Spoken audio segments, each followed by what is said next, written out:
What's good, sports fans? Alyork Sports coming back at y'all.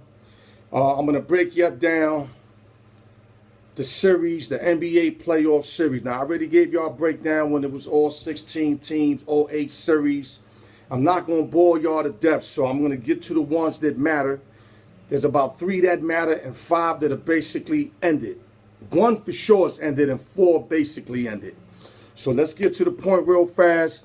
Let me get the teams that already basically closed out or about to close out.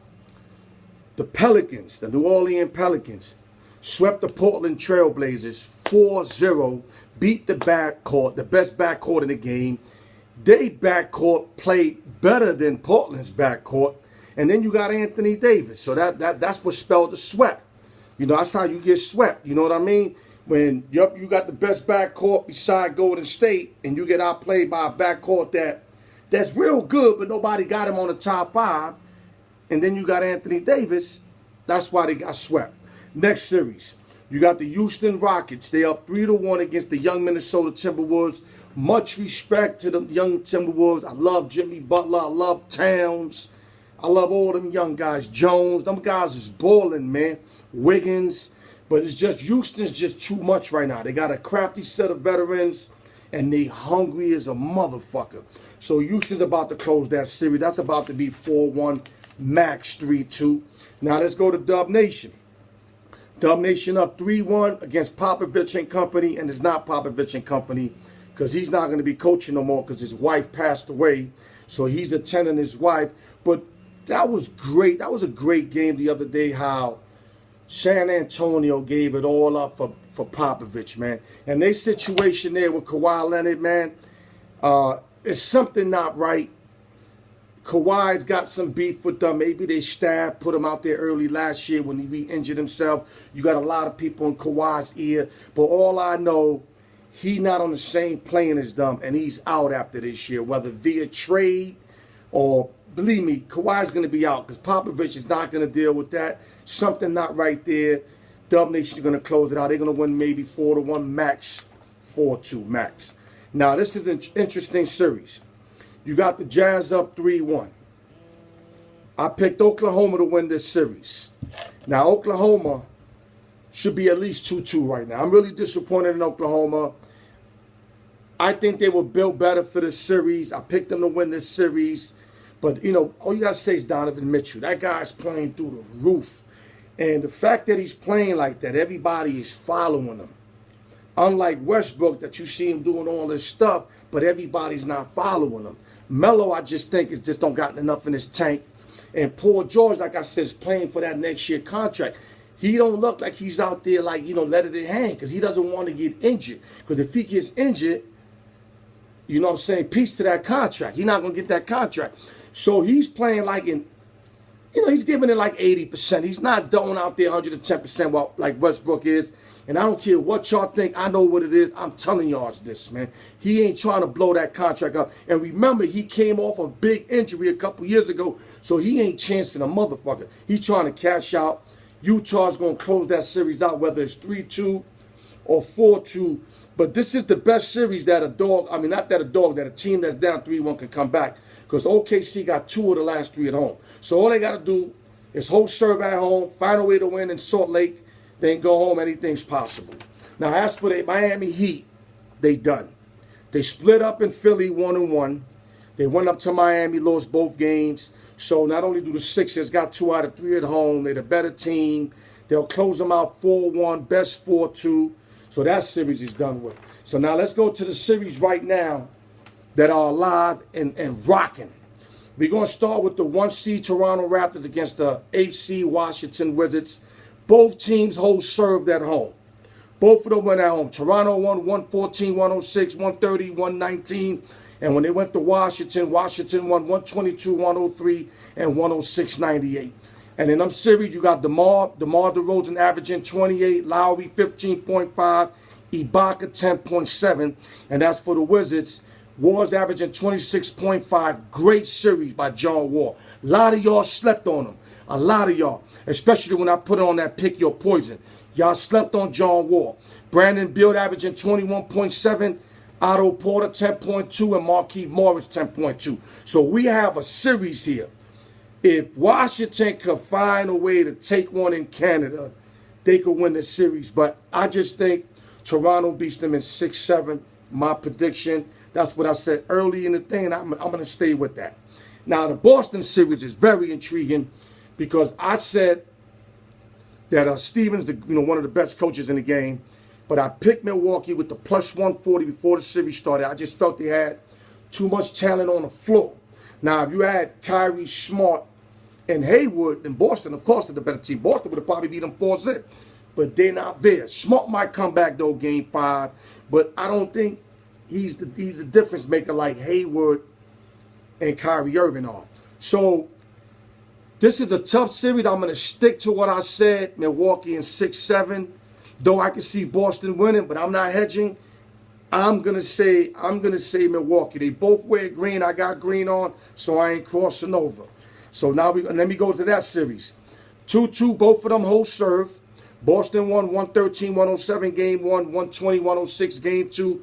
Milwaukee came back at home and won 116-92 and 104-1-2. And that's for your statistics. Jaylen Brown's averaging 23.7.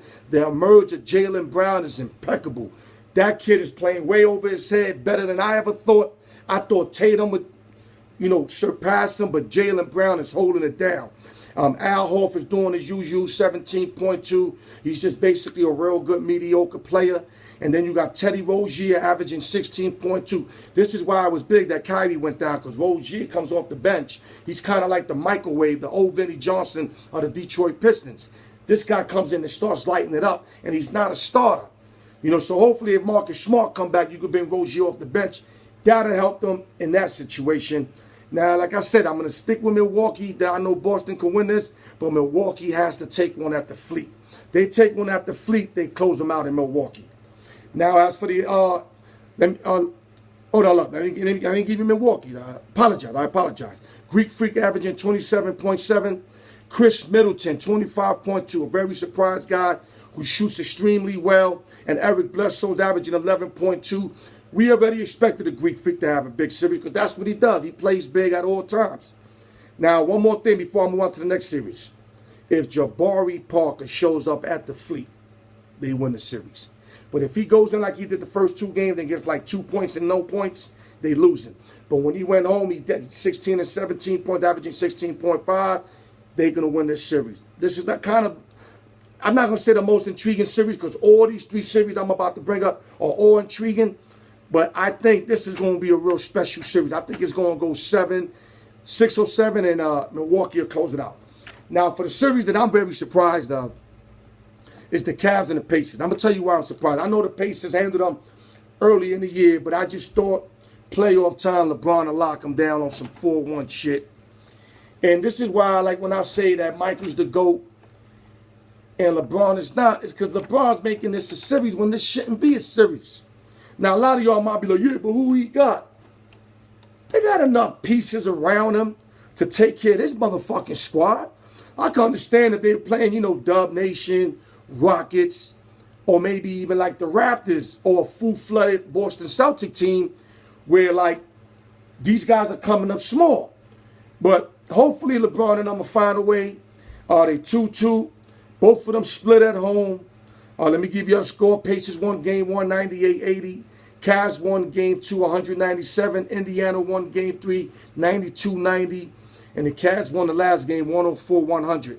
Now, I hope that changes because it's been Pacers, Cavs. So I'm hoping the Cavs win in game 5. They need to win game 5 if they want to win the series. They lose game 5, they getting bumped. I'm telling y'all right now. This is the game of the series. LeBron and them better step up. Now, let me give you what they averaging. LeBron averaging 32.5, playing a hell of a series. Although, like I said, should have found a way to put these guys away.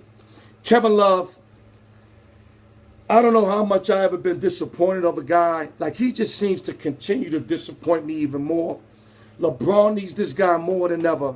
And this guy's showing up every other game, averaging 12 points a game. This guy, he's like a #1 bust in the draft. This pickup they got. He really is a bust. The pickup didn't really help him. They won 1 chip, and he played a little all right. Love was great in Minnesota. That's where it ends, y'all. He maybe got to get traded somewhere to the Clippers. Maybe he could reform his game, but playing with LeBron, he already proved he cannot step this game to another level. Disappointed on Kevin Love. Fuck you, Kevin Love. And the third scorer is J.R. Smith, and you already know J.R.'s in and out. So whatever you can get from J.R., you got to take it. And I just think with these three here is enough for them at least to make it to the conference finals. My opinion. Now, as for the Pacers, Victor Oladipo, man, the guy started off great, but every game he's disintegrating. His points per game is going down every game. He's still averaging 22.2 for the series. Then you got Bogan Bogdanovic. Can't pronounce his name, Bogdanovic. He's averaging 15.7. Had a huge game 3 where he dropped 30 when they beat him 92-90. But he's going to be off and on. And the young Miles Turner, who I like a lot, averaging 14.7, big body, can put a lot of defense. And Stevenson, who's averaging 10.2, who's like really harassing. He's harassing the shit out of LeBron. And, you know, Stevenson's a tough player. I like Stevenson, man. He just, you know, the whole team, they're like bullies. Like my man said, Gil Mercado said, the Pacers are like the old butchers of back in the days. They butchering the shit out of Cleveland, just like Detroit Pistons were doing to Michael Jordan. But the thing is, LeBron James has to find a way how to get through this series. They have to find a way. And here's your NBA playoffs. I'm going to say that the Cavs beats them in 6 or 7 games. They got to win tonight. And there you go. For the last 3 series, I'm going to say it again. Raptors find a way to win. I'm hoping the underdog Milwaukee finds the way to win. And Cavaliers are going to move on. And that's your NBA playoffs in series discussion. And let me end this with y'all right here real fast, y'all. You know what I'm saying? Represent that green, baby. Represent that green. Tune in to YouTube, y'all. Alyork Sports. Y'all got to tune in. I got a couple of birds hitting me with some funny shit. There's a guy named Mike Scott that hit me with some funny shit. Mike Scott, if you see this, let it be a way I can contact you. Because I try to hit you back. It's like you ain't got an account or something. Or if you do got an account, it's like 50 motherfuckers with the same name. Make yourself be noticed like me. And if you got any funny shit to say, I welcome you to my world. Because I would eat your ass alive. Alyork Sports, nigga. I would chew you up like a fucking breakfast burrito, you punk motherfucker. Stay up. Vegas strong. LES to the death. Alyork Sports. NBA playoffs and series talk. I'll get back to y'all. Love y'all.